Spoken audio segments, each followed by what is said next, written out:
What do Sting, Tina Turner, Dionne Warwick, Dolly Parton, Alicia Keys, Nine Inch Nails, Bobby McFerrin, Beyoncé, and the Rolling Stones have in common? Well, apart from all being great performers, they have all worked with vocalist and backing singer Lisa Fischer.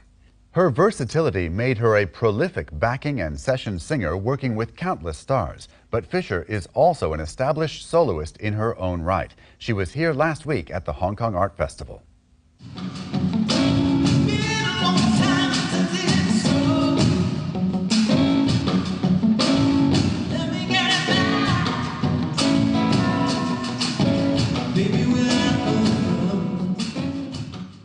I just love to sing, to be honest with you. I just love it. I love singing background. I love the vibration of sound with other people.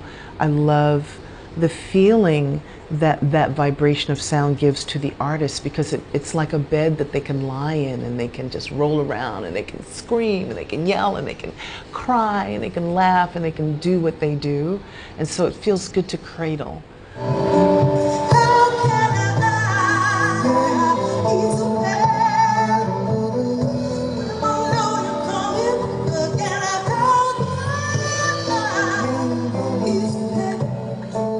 Known for her wide and high-reaching vocal range, Lisa Fischer is one of today's most successful session and background vocalists.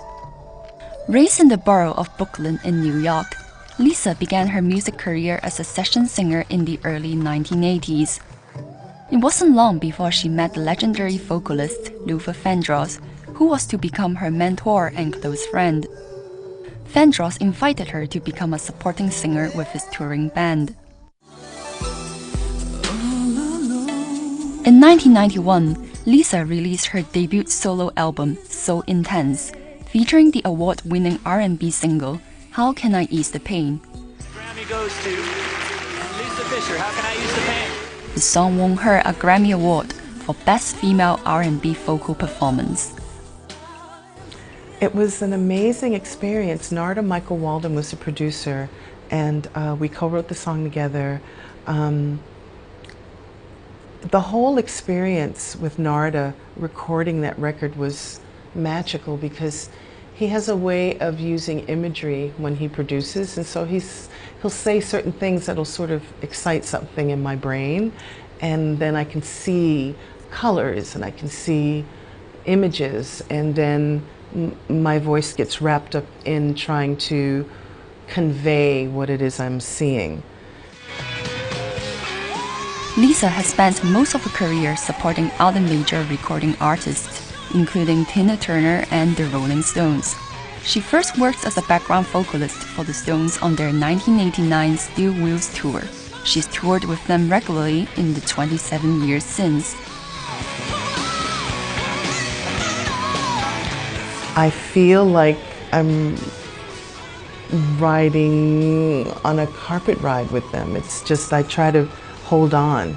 I try to follow and let them lead so that I can just take the trip with them, you know, because it's sort of like a trip that the whole audience gets to take. Long accustomed to being a background singer, Lisa was brought very much to the foreground in the Oscar-winning documentary 20 Feet from Stardom. Directed by Morgan Neville and released in 2013, the film told the stories of backup singers and stars like Darlene Love, Mary Clayton, and Lisa herself. She says there's a different nuance required when singing as a background vocalist than when singing the lead. At least in my head, for me, it's, on one hand, it's all music, right? So, you know, there's always this flow that happens. The difference for me is that as a background singer, there's a flow and a pause, a flow and a pause. And so that continues. With the lead vocal, what I'm finding is that there's a different kind of focus that I didn't realize before. You know, it's got a longer, slower flow. It's a continuance. How can I ease the pain when I know you're coming back again? How can I ease